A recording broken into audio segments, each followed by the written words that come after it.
शादीशुदा जीवन में सबसे बड़ी गलती पता क्या होती है?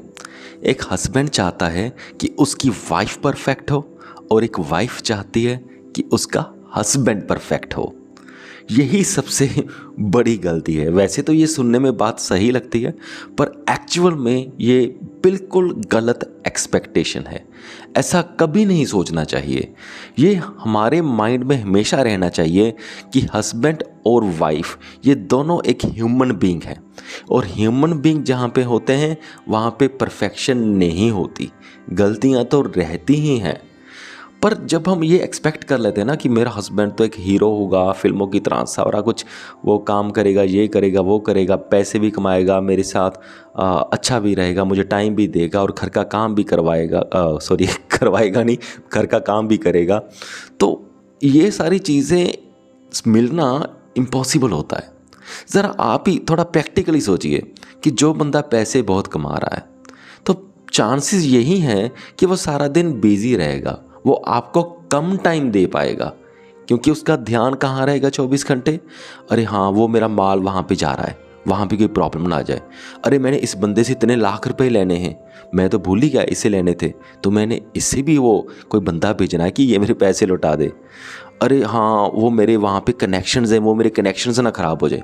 अरे हाँ, मुझे उस दिन ना वो बड़े लोगों की पार्टीज़ में भी जाना है, वहाँ पे मेरे कनेक्शंस बनेंगे, वहाँ पे मेरी सेल्स बढ़ेगी। तो जो अमीर बंदा होता है ना, तो उसके दिमाग में ये सारा कुछ चलता रहता है। जो अमीर बंदा होता है ऑब्वियसली उसे एक स्पेशल लॉयर की ज़रूरत भी पड़ती है, तो कोई ना कोई लीगल केस भी हुआ रहता है, तो वहाँ पर भी उसका ध्यान हो रहता है। कोई कोर्ट का चक्कर, पैसों का चक्कर, लेने देने का चक्कर, है ना। और फाइनेंशियल जो पैसे को मैनेज कैसे करना है, तो फाइनेंशियल एडवाइज़र रखे होते हैं स्पेशली। तो अमीर बंदे के ऊपर ना ये सारी चीज़ों का बोझ होता है।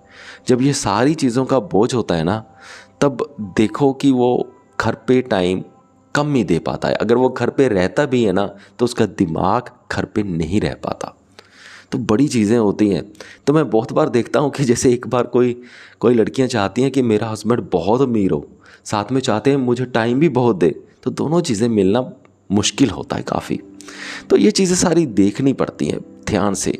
ऐसा नहीं होता, परफेक्शन कहीं नहीं मिलेगी, गलतियां भी होगी। आपके हस्बैंड कुछ गलतियां करेंगे, आपकी वाइफ्स कुछ गलतियां करेंगे।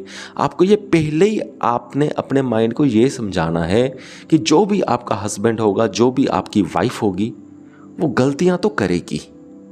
ये कंसेप्ट डाल लो। अभी हमारे दिमाग में कौन सा कंसेप्ट है?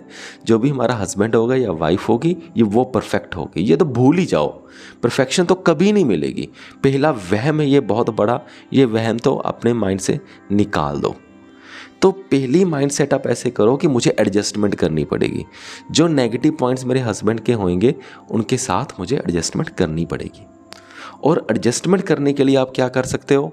आप एक पेपर ले लो, वहाँ पे आप अपने हस्बैंड के पॉजिटिव क्वालिटीज़ लिख लो।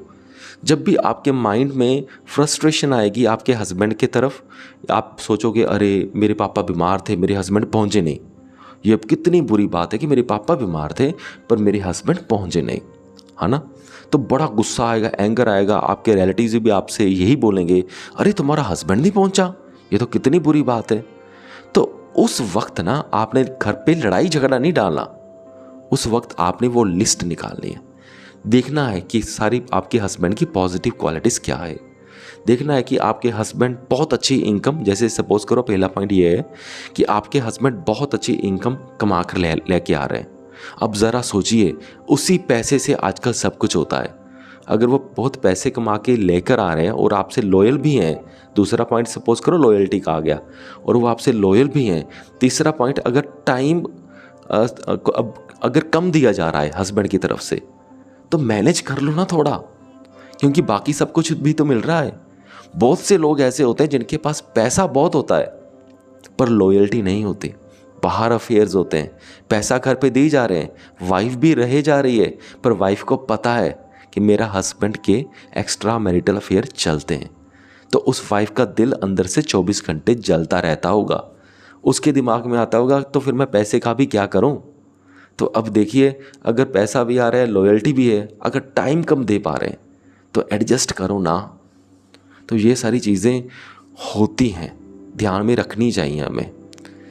चलो, मुझे लगता है कि आज का वीडियो लंबा हो रहा है, कुछ बातें तो हो ही गई, कुछ बातें फिर कभी कर लेंगे, ठीक है। तो अगर आप कुछ कहना चाहते तो पूछना चाहते कमेंट करके ज़रूर पूछें। इस वीडियो को यहाँ तक देखने के लिए आपका बहुत बहुत धन्यवाद।